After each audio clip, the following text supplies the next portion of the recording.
Hi, my name is Rubidium. Today we're going to look at the difference between the Canon C700 full frame and its little brother, the Canon C200. These two cameras have similar sensors, with the C700 full frame obviously having a larger sensor. They shoot in the same gamma and same color space and to similar media. The C700 full frame is a pro-level studio-style body, while the C200 is much better suited to one or two-person crews. Rather than do a series of camera tests, I decided to write, cast, and shoot a dramatic scene with both cameras to see where the difference was in usability, image quality, and post-production. So everything we're going to be talking about today for the C700 is also going to be applicable to Canon's new full-frame C500 Mark II. They are slightly different sensors between the 700 full-frame and the C500 Mark II, but they're essentially the same size. So when I talk about shot size, when I talk about changing lenses to get equivalent shot sizes, all of that stuff is going to apply to this amazing new modular camera from Canon. The biggest difference you see right away is the sensor size. The C700 full frame has a full frame sensor, while the C200 has a Super 35mm sensor. The difference between the sensor sizes is almost exactly one lens length. So if you put the two cameras side by side and put a 35mm on the full frame and a 24mm on the Super 35 C200, you get almost exactly the same image. I say almost because there will be subtle differences in perspective and dimension between the two cameras, but the field of view is almost identical. The full frame has a clear advantage in usability here because as the lenses get wider, they also get slower. So there's very little difference between a 50mm and a 70mm, but the difference in speed and distortion between a 24mm and an 18mm or an 18mm and a 14mm is really large. The distortion is not as big as I had thought it would be, probably because on the C200, the Super 35 sensor is only taking the center of the frame, and most of the vignetting and distortion occurs on the edges. If you were shooting in a very confined space, or you were shooting where you needed to shoot wide open at t1.5, the 14mm of the Canon Cinema Primes is only a 3.1. Shallow focus is also more difficult to work with on wider lenses, and if you really need a wide shot, there's no better way to do it on a high-quality distortion-free lens than with a full-frame camera. What we found on the shoot is that it's almost always possible to move closer to your subject, and on the full frame, go from a wide to a tighter shot just by moving the camera, whereas it's not always possible to move back if you're on a Super 35 sensor and you want to get wider, because there's usually a wall or a street or something else in the way. And as a result, full frame gives you that much more flexibility. Let's go over our lighting plan first. This is a lighting simulation program called Satellite, and I have my set built here. Over here I see what's through my camera, and down below in the bottom right I have a lighting diagram. So what I've done is created our large key light, which is essentially a window, and I have two flags either side which stand in for the blinds, and I can bring these in or widen them depending on how much light I need on the other side. For this character's single and the wide, we'll kind of keep them open. I also have two 1x1s that are standing for the Intelitech LC50s on stands, and they're going to be the backlights of these two characters, the two facing the window, and then they're also going to be the front light for our man sitting down. When we switch around and bring our camera on the other side, we'll change over to our 85mm and get the single on our detective, Camille. We'll obviously move these lights out the way, and then like I said, we can bring in our flags to give less light on her, and then augmenting that and giving backlight with these other two 1x1s. The next biggest difference between the two cameras was the way the cameras are physically structured and laid out. You can really see Canon's DSLR background in the C200.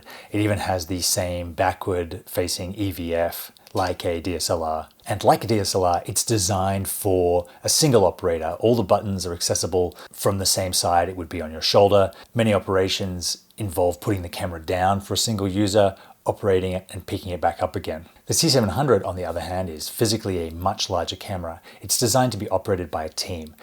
If it's shoulder mounted or tripod mounted, there's a whole other set of controls for the first AC on the far side of the camera that allow them to make adjustments, change cards, access all the settings of the camera at the same time as the operator keeps shooting. This means that the operator can be framing up or adjusting the zoom of the lens while the first AC is pulling focus, adjusting the settings of the camera, or changing media. The buttons are backlit to be used inside a dark studio, and there's lots of subtle little features that allow a team to work faster. The C200 has a single HDMI port and a single SDI port, but they can't be used at the same time. The C700, on the other hand, has multiple SDI ports, monitor ports. It can output a raw signal. It can also use HDMI simultaneously, and it was designed to be used in a studio environment where you're sending multiple outputs, each one with a different LUT applied for the client, the director, raw output, maybe a DP or director's monitor, all simultaneously. The C700 also has a ton of format advantages over the C200. The C200 has the upper level 12-bit internal RAW, and it has the lower level MP4 8-bit 420. The C700 has both of those options, including a 5.9K RAW output, as well as ProRes and lots of middle flavors of 444 and 422 that are ideal for broadcast mediums like television and internet delivery, while still retaining a heap of quality. To test the key concepts of quality and usability, we shot a 2.5-minute short film with both cameras in turn. So we shot the wide with the C200 and C700, the individual close-ups with the C200 and then the C700, so the lighting and the camera position should match exactly. One caveat is that we didn't have the codecs RAW recorder for the C700 full frame, so we recorded to ProRes 444. We're outputting at 1080p, and with the YouTube MP4 compression, you really shouldn't see a lot of difference. And we didn't see a lot of quality difference between the ProRes 4K and the RAW 4K on the C200. The main reason that the C700 full frame can't record RAW internally is the sizes of the massive 5.9K RAW is too fast and too large for the CFast 2.0 data transfer rate. So you need an external recorder like the codecs in order to be able to capture it.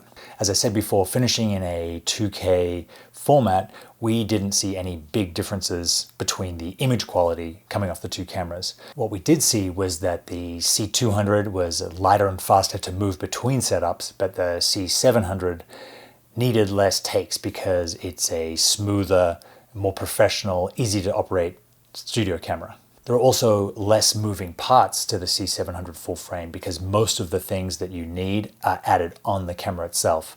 The rail system, the V-mount battery plate, the EVF all come with the camera or are designed to be used with that same camera and made by Canon.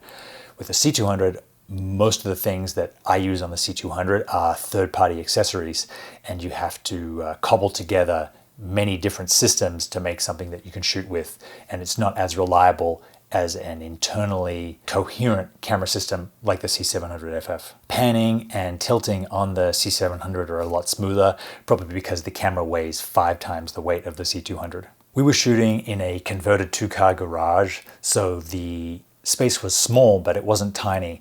If we were shooting in a much smaller space, like the interior of a car, the C700 full frame would have had a big advantage because of the larger sensor and the wider lenses. Ultimately, these cameras share a lot of factors, including the quality of the sensor and the type of image they produce. Both perform well and can create great images. For single operator, run and gun, gimbal work, some types of documentary, the C200 has a clear advantage. It's smaller, lighter, quicker to operate in some aspects, and is a lot more affordable. The C700, on the other hand, is designed for a team. It's designed for an operator, first AC and second AC, to work together. A team like that can work faster and get shots that a single operator could only dream about. On a show where time is money, that advantage of having the camera laid out for a multiple team and being that much quicker, 10 or 20% quicker to set up and get things going, can mean the difference between making your day and not making your day. And over a 20 or 30 day shoot, it is easily worth the price difference between these two cameras, even just to rent them. If I were shooting a feature film tomorrow, I would probably choose the C700 full frame as my A camera and have the C200 as a B camera, potentially rigged to a Steadicam or a gimbal, confident that the two images produced by the two cameras would cut together seamlessly and I could use each to their respective advantages. This has been my look at the difference between the C200 and C700. Please feel free to leave your questions in the comments, and I will see you next time.